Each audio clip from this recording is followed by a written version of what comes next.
Hello, this is OverlordBou, and we're back with another ship review, and today we'll be going over the tech tree line Tier 8 Russian CV, the Pobeda. So, the Pobeda plus the Tier 6 and Tier 4 carriers for the new Russian tech tree line will be going in early access in 10.8. So, or it's right now, whenever you're watching this video. So, let's look over the build real quick I have for the city while we're going into battle. So let's switch over to that too real quick. So currently, for the modules, I have the returning aircraft, the engine boost, torpedo speed, torpedo health, and the 2 extra planes. Of course, this is the typical Russian CV build here, with the improved engines, squadron regeneration, speed. You want to build in the tankiness very much into the Russian CVs, and I'll explain that later. Torpedo penetration and the timing for the aim as well. And so let's switch back to the game. So as you can see, I am doing a skip on drop onto the Helena. I did aim a little bit left, so and there's also a glitch with the camera, so I do apologize for that, so you cannot see. But I get 3 bomb drops onto the Helena and did 8k damage, which is pretty nice. So let's talk about the gimmick of the Russian CVs. So the Russian CVs have the gimmick of having it where they have a lot of planes, which they don't have too much health, no heals. They're kind of slow, but they're very maneuverable. But at the same time, their squadrons are pretty much the full attack. So as you can see right now, there is 5 torpedo bombers. When you initiate attack, all of the planes will go into the attack. The whole squadron will. Which is pretty cool, which means that if you are going to attack someone and you hit them, you're going to do a lot of damage. But the thing is that with no heals, you have to be really careful on how you engage a lot of clusters of ships. Because if you just rush into a giant cluster of anti-air, like as you can see right there, you're just going to lose all of your planes. You're going to lose so much health. So it isn't really worth it to rush into there. It's better for you to go after singular targets. Now, as you can see for the Russian CV here, it does have attack planes, torpedo bombers, and then skip bombers. Now, the torpedo bombers, they're very slow. They have you do get a 5 squadron, size 5 squadron for the torpedo bombers, but the bombs are really slow. They go 43 knots, which is one of the slowest CV torps for the tier 8s for this one here. Now the thing is that the attack fighters on this fist are quite impressive. Even though they do have about a 6-second delay of once you click to the machine gun fire and the fire going out, when they hit their target though, they do a lot of damage. A lot.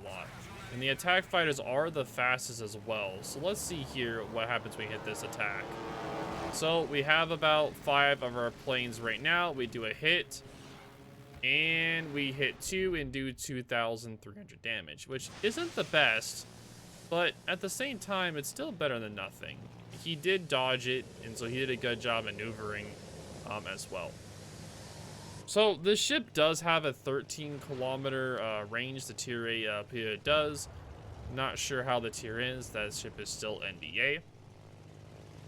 But the ship is pretty maneuverable. As you can see, I am moving my CV toward the bow to be able to launch my planes quicker. Since these planes are really slow, it's kind of important I keep the ship kind of closer to the battle to be able to get my planes quicker in. And with the engine, with the rocket propulsion at the start of each squadron launch, it does help the planes be able to get into battle a little bit quicker. Instead of just sitting there waiting over and over, like just waiting for it slowly, at least you get a nice little engine boost each time you start off the squadron from taking off from the airplane, from the carrier. It's pretty cool they do that. So as you can see, the Edinburgh is starting to give us a little bit broadside, so maybe we'll be able to get a nice strike on him. We will see.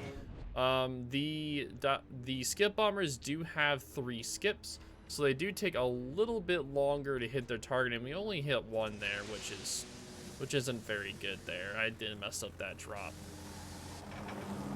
Now, the skip bombers do a lot of damage when they hit. Like a lot. I believe later on in this match I do about a 30k. I don't think it's 30k, maybe like 20, 16k to the enemy Parseval, which is a lot of damage. But I think it's more around the range of about 20k. But we'll double check whenever it happens. Now, this is where I want you guys to see how much damage these attack fighters can do to this Duke of York. Look how much damage this does to the Duke of York. Right now we're at 14,000 health. And we slap them for 15,000 damage. They pretty much are like Tiny Tims, but for Russian biased. Look at that damage. That is a lot of damage. I don't think flex tape is going to fix that. So when you do hit your target, it does do a lot of damage. But at the same time, it is quite difficult to hit your targets with those. So it just takes getting practice and getting used to them to be able to do well. So for this ship, your main attack is usually the attack fighters or the skip bombers. The torpedoes are more meant to hit slow-moving targets like battleships, with them being 43 knots. So I would highly advise you using the skip bombers for DDs, attack fighters for cruisers, BBs, maybe DDs if you're lucky, and the torpedoes for pretty much really slow or not moving targets. So let's talk about recommending this ship. How would I recommend this ship? Well, usually you want to focus on targets that aren't in big anti-air clusters, kind of like how this Helena is separate right now. I would recommend trying to go after the targets that are a little bit too far out or are a little bit too far back. A little bit like they're a little bit too aggressive targets, and you can just wipe them out really quick. Now, let's talk about if I recommend this ship for randoms, ranked, and clan battles. For randoms, I would definitely recommend this ship. This ship is a lot of fun to play. It is a tech tree line, so you don't have to buy it. So I definitely recommend it for just getting another tech tree line CV. It does have a unique gimmick of where its squadron, it is full attack, and it's definitely a lot of fun to play. I definitely enjoyed my time playing this ship. Now, for ranked, would I recommend this ship for ranked? Well, for ranked, I would also say yes for ranked, because it does have a multiple varieties of attacks. Even though the ships don't have too much health and the planes are a little bit slower, you do have attack fighters, you do have torpedoes, and you also have the skip bombers, so you have multiple areas of attack to be able to do damage to targets. And also, while you're playing ranked, you are also able to grind out your CVs during that period. So as you're playing your CVs, you're also able to be also ranking out as well. So it's a win-win. You're able to play your CVs in ranked, and you're also able to go up the tiers in your CVs in the CV as well. Now for clan battles. Would I recommend this ship for clan battles? If clan battles ever goes to tier 8, I don't think I would recommend this ship for clan battles, because usually in clan battles, CVs do pretty much 2 things. They're damage farmers, and they're able to do spotting. Now, since the squadrons are pretty much a full-on attack in one hit, you're not really spotting for very long. You're pretty much in and out really quick. You're not really doing a lot of spotting, and you don't really have a lot of health to tank to be able to stay around. And also, you're not very maneuverable as the planes to be able to do a lot of spotting. So in clan battles, I don't think this CV would do very well. Also, same goes for the tier 6 and the tier 4 as well, since we're talking about the the whole pretty much Russian CV line currently. Now, the tier 6 maybe, but we'll have to wait and see for whenever it comes out. Because the tier 4, tier 6, and tier 8 all come out in 10.8 for early access. So we'll all be able to play those whenever those come out. Now, your guys are going to see how much... I was talking about this earlier because I was trying to see how much damage I did to the Parseval. I believe I tried hitting with these skip bombers. We're just going to have to wait and see because I was trying to spot the Akizuki for my team. And I wanted to make sure that he was spotted, so I left the little fighter there and kind of left them alone for my team to do stuff with them.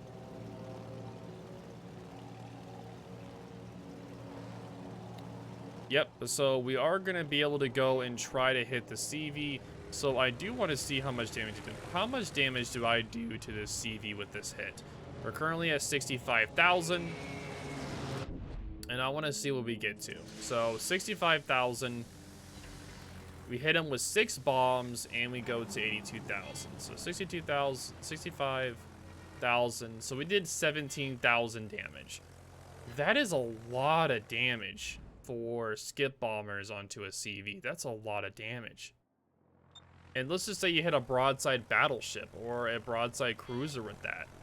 That is a lot of damage you can be slapping onto the enemy.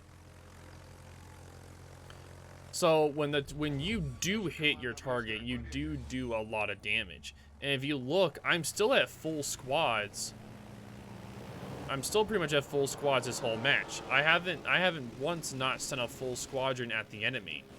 So you are able to keep your planes up most of the matches as well. I'm not having trouble running out of planes, which is really, really, really good. Because usually at the end of the game, you're usually suffering a lot of plane losses.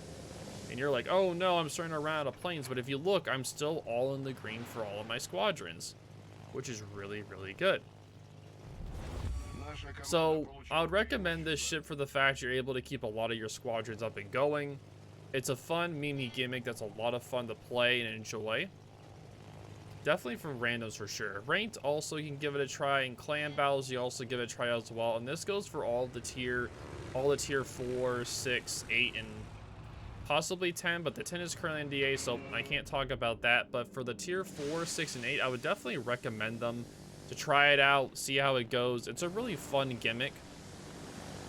How the fact the squadrons are pretty much one big attack. And the little engine boost at the start is always really cool to see as well. But yeah, if you guys have any questions or concerns about the Russian CVs that are coming out, definitely let me know. But as of right now, I feel like these are going to be a fun addition to the game. And definitely something fun to grind for and just have out. Because right now the meta for the CVs has always been the Hakuryu, the FDR, and the Emelin. And the midway for the higher tiers. So it's really nice that this is going to add more to the playing field and possibly new techniques are going to come out with the new CVs. So I'm really hoping that this will add a little bit more to the game. A little more spice to it, you know what I mean? So we'll definitely have to wait and see for sure. But as of right now, I definitely have high hopes for these ships. But yep, so let's look at the scoreboard real quick. So we did 95,000 damage, 5 torpedo hits, 16 bomb hits. And we did 47 rocket hits. That is a lot. And let's look at the team scoreboard. We were top of the team in that match. We did a really good job that match. And if you look at how many planes were destroyed, we lost 9, 14, 15, 24, 25, 28, 30, 33. We lost 33 planes that match, but we still had full squadrons in the end. So we did a really good job of keeping our planes alive. Even though we were still getting planes shot down, we did a really good job keeping them alive. So definitely the Russian CVs definitely are able to have a lot of plane losses, but they're still able to keep up the full squadron attacks all the time, which is awesome. But yep, if you guys have any questions or concerns about the Russian CVs or the Pobeda in general, definitely leave them in the comments down below. But thank you guys so much for watching the reviews. If you guys enjoy these, definitely let me know. This is kind of like, I'm trying to do these more, but I'm still learning how to do them. But thank y'all for watching, and I'll talk to y'all later.